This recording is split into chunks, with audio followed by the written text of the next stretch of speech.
Have you ever looked at someone and felt like you've known them forever?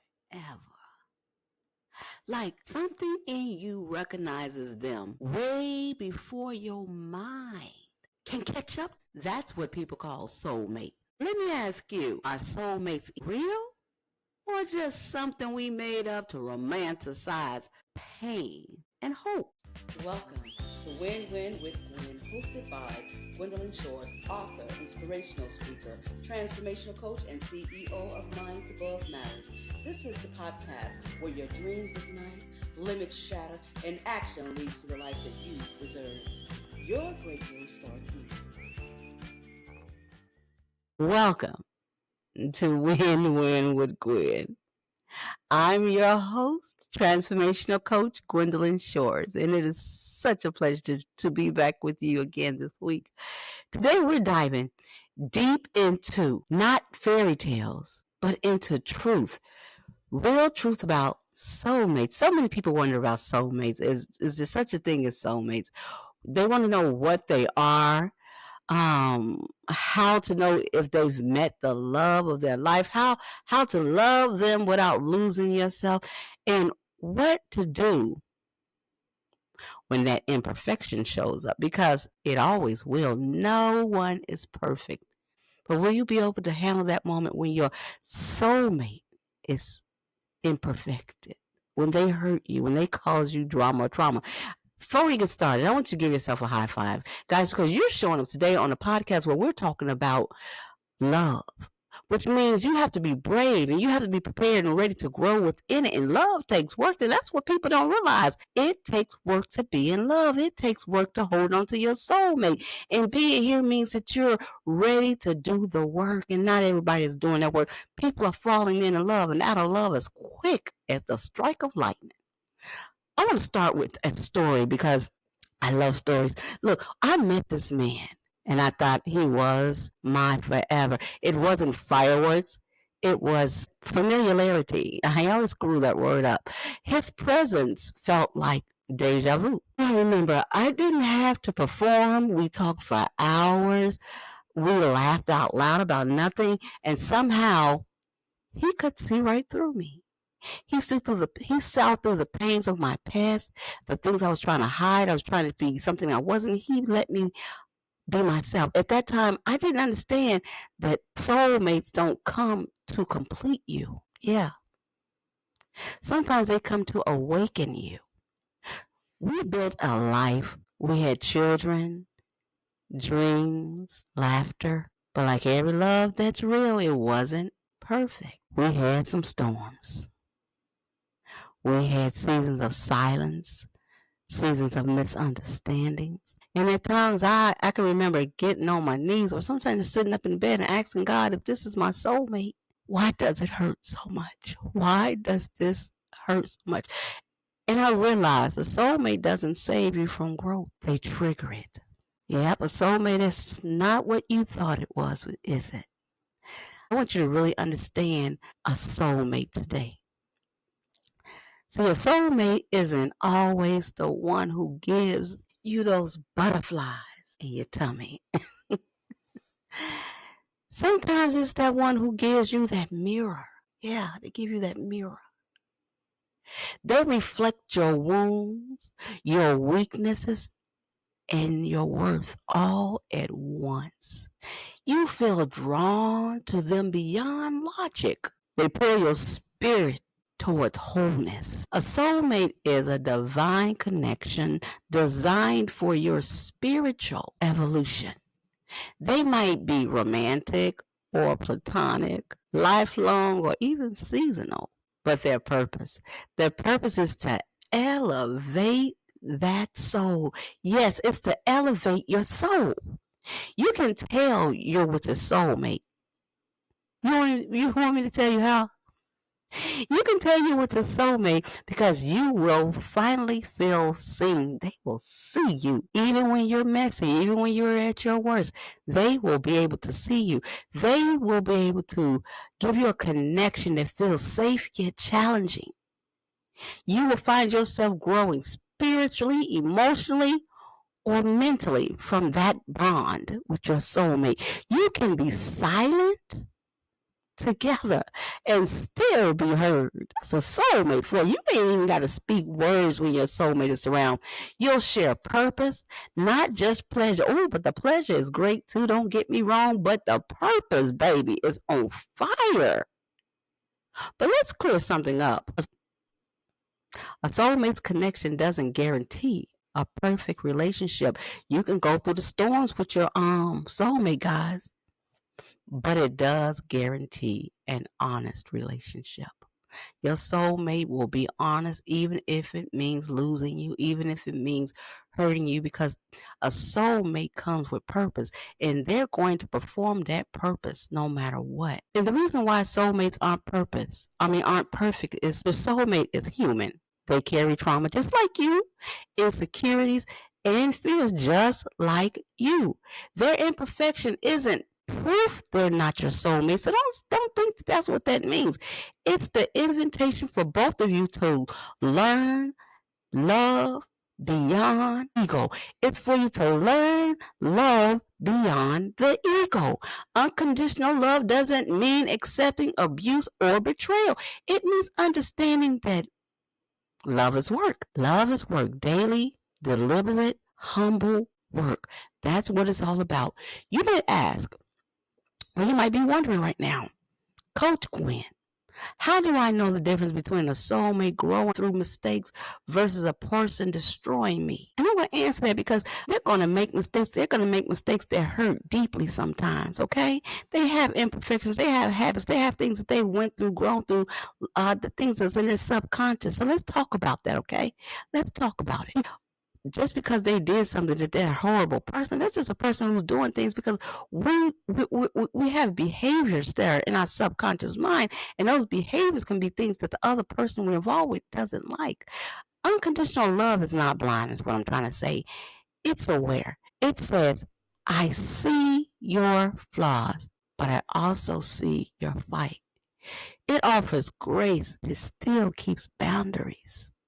Here's what unconditional love looks like, because you might be wondering, everybody's always saying unconditional love, unconditional love. What does that look like? So for the ones who don't know, it looks like you love them enough to tell them the truth. My son was talking about that earlier, truth. And I kind of said we could do it, play with it a little bit, but my son said no, and I believe it, son. You forgive them, but you don't forget your worth in the process of forgiving them. You can stay without losing yourself when you're with your soulmate. Don't lose yourself. You correct with compassion, but not control. Okay? Here's what is not unconditional love. Tolerating disrespect. Shrinking yourself to keep someone else comfortable. And not standing up for yourself. You've got to stand up for yourself in the relationship. Don't just let everything happen. Set some boundaries, set some rules, put your foot down when needed. You can hold someone accountable and love them. At the same time, you sure can. Love says, I won't shame you, but I also won't let you keep hurting me. We have to fix this thing where you hurting me. We have to come up with a solution. And that's what it's about when you're with your soulmate. Fix it. Go to counseling. Go to church. Read together. Pray together. Talk it out until you're blue in the face. Whatever you do, fix it, because that person deserves it, and so do you. Let's be real. In this generation, people walk away way too fast. One mistake, two mistakes, three mistakes, they're gone. One failure, one betrayal, two betrayals, and the relationship is declared toxic. But sometimes the wound is the place where light enters. It's growth after these moments. What do you do when the person you love, your soulmate, cheats? Because that's a deep one. You wouldn't even believe a soulmate would cheat. But ask yourself, is there genuine repentance? Is there genuine repentance or manipulation? Are they willing to rebuild trust brick by brick, or do they just want relief from the guilt? Are they doing the work that it takes to make the correction? Are they getting better with time, even if that was a repeat defense? Are they getting better? If the answer is repentance and effort, it's possible. If they're doing the work, healing is possible. If you see a change, even though it might be the same mistake, healing is possible. But if they keep repeating the pain without accountability, without love them from a distance at that point. Save yourself. The same applies to addictions, alcohol, gambling, anything that steals peace. You can stand beside your soulmate in recovery, but not drown trying to rescue them. Oh, excuse me. God calls you to love and not to lose yourself. And that's what you got to do. But remember, you can work with a person that's your soulmate that has a lot of good about them, a lot of good inside of them. But for some reason, they can't get something right. If you see that over time, they have been trying and that they continue to try. Here's the signs you're truly connected to your soulmate. Even after y'all go through the storm, that there's peace after conflict. You will always find yourself back to love. They challenge you to evolve. You don't see so much growth in your life because of your soulmate, because of yourself too. Give yourself credit. And they're not just there to entertain you. They're there to help you grow. You'll find that there's a purpose and alignment when you're with your soulmate. Your lives move forward. It's bigger than either of you could have ever imagined. There's emotional safety. You can cry. You can confess, and you can still be embraced. You'll have a spiritual chemistry. You pray together. You push each other closer to God. If you got those things that I'm mentioning, you got something. Don't you let it go. Don't you let it go. Because your soulmate is hard to refine once you find it. I believe that there's more than one soulmate for people. But when you do find your soulmate, know that you've did something that a lot of people don't have the opportunity to do. Let's talk about how to nurture that connection. Here's a practice I teach. My arm is itching, but that's okay. I'm going to scratch it. Here's a practice I teach. It's called S.O.U.L, S-O-U-L, the way to keep your soulmate bond strong. Y'all got to stay strong. You got to stay bonded. So S.O.U.L, it's an acronym. I love acronyms. And the S inside of that acronym means speak honestly. Never hide behind silence. Offer grace. And remember, perfection isn't love's requirement. I want you to understand before reacting. Learn to listen. Learn to understand. Not to win. It ain't important to win. Then there's the L. Love daily. Choose them every morning. Even after conflict, give them a hug, give them a kiss, tell them how much you care for them. Learn the love language. Try this before bed. Hold their hand and say one thing you're grateful for about each other. Now, that simple act, it repairs unseen fractures. Well, you want to talk about healing. Y'all do that right before you go to bed. And I'm telling you, that is a powerful act between two soulmates. So, I mentioned earlier that we were going to talk about if soulmates were real. So are soulmates real? Yes! They're the people who wake you up to yourself. They are divine assignments for your becoming. They teach you forgiveness. They teach you patience. They teach you compassion.